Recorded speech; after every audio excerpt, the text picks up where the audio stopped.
painting flowers for you today. I was thinking about a field of poppies. I started with yellow, which I typically do because it's not exactly my favorite color, but what happens with yellow is it creates a glow in the underpainting, so I like to use a little bit of yellow. And then this is a color, it's called undersea green. I love undersea green.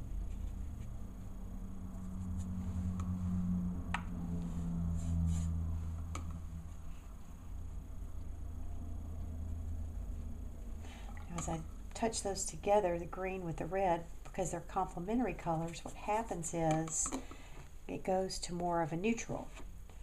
So, but I'm trying to use that because a little bit of neutral helps the the brighter colors in the picture to pop more. Now I'm going to put a blue sky up here at the top. Do a wash of a blue sky.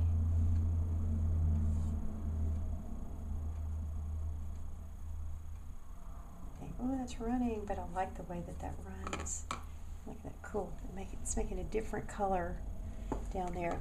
The surface I'm working on is called aquabord, and it's a clay, a white clay that's adhered to the front of a board like this.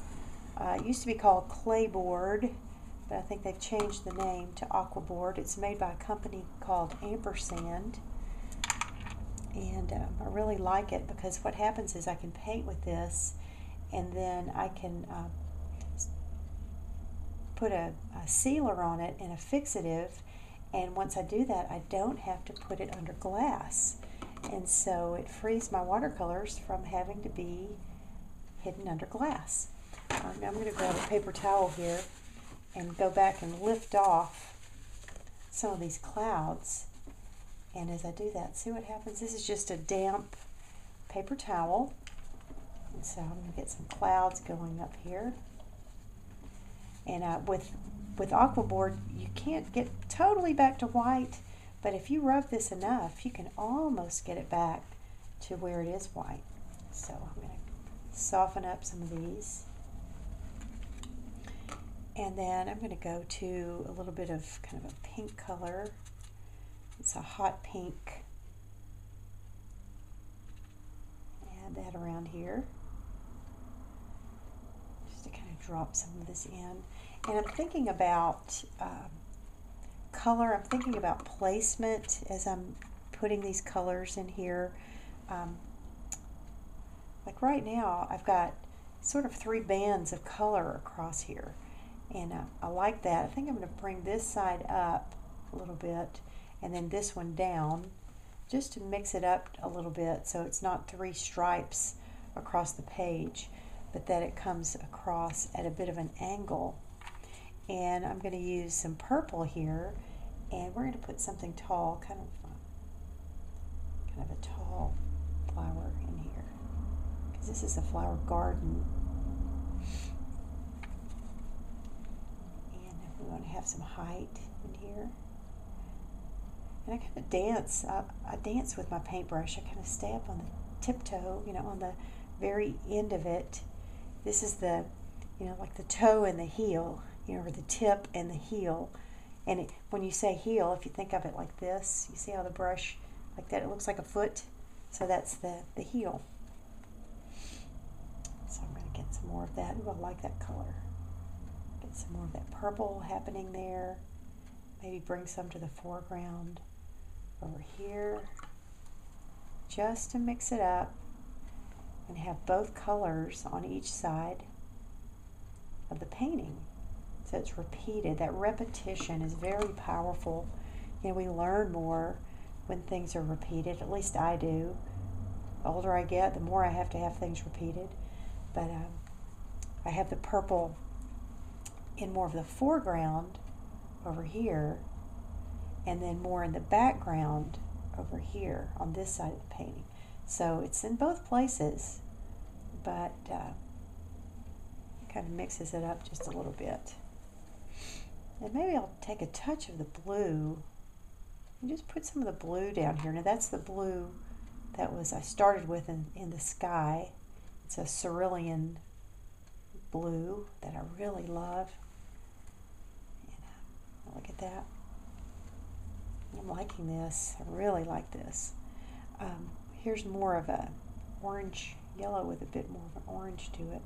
Maybe these are daffodils through here. And maybe those first red ones aren't poppies after all, but there's some other flower. I like this. Now, the next thing I'm going to do is go dark.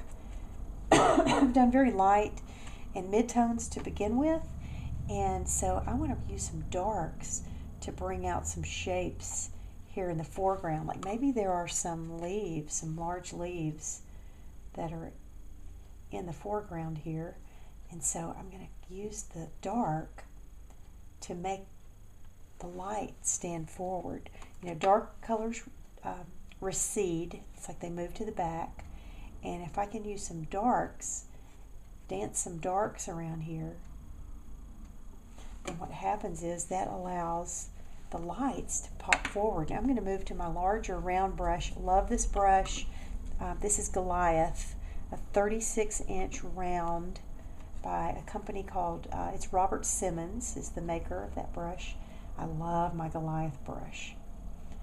And I'm really liking the way this is turning out. So, here we go.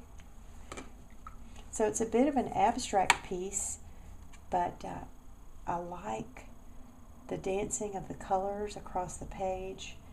I like it. I'm going to put a dark back here. Oh, yeah, I like that, because that makes these colors come forward. Now that's about to drip. It's about to run right here. So I'm just going to take it and guide it where I want it to go. Now that lightened it up. So I'm going to go back in with some deeper color and just drop that in right here. And by doing that, you know, the dark in the background makes the light stand out. Like right here, I made a stem by creating the background. Another great thing that I really like about this clay board or aquabord is that I can lift off with it. I can get a flat brush here. See, this is return it really slowly and see if you can see that that's a flat brush and it has a really sharp edge on it. And if I want to come in and create some stems on here, look what I can do. I can just touch that. And there's no paint on here. There's just water. And with that water, look at this. I can come in and I can lift off some stems here. Or maybe it's just some greenery. Oh yeah, I like that, because that kind of brings this in front of what's behind it. There's kind of a long stem there, and maybe I have a space here that I want to break up. Just to give it a little more interest, I can come like this. And I might make, you know, this flower right here is the star of the show, so maybe I'm going to come in and create a little more of a definition to that flower, and in doing that, it gives it more life, and it's like that's my focal point right there. Really, you know, this whole area through here, usually with the focal point, I have the lightest light against the darkest dark, like this. Maybe I put a bit underneath here, and maybe right under there also. I don't want to outline the whole thing, but just to give some suggestion that there's something special here, because it's so you know, dark against light right through there. And I can't even go in with just a damp brush and soften the edges over here just to bring more clarity to this area right through here. So that's my focal area, is this part. And maybe I want to go in, like I don't really like this part right here, so I'm going to go in with a little more of that pink and purple. Maybe go a little bit more of the purple and just break it up a little bit, just like this.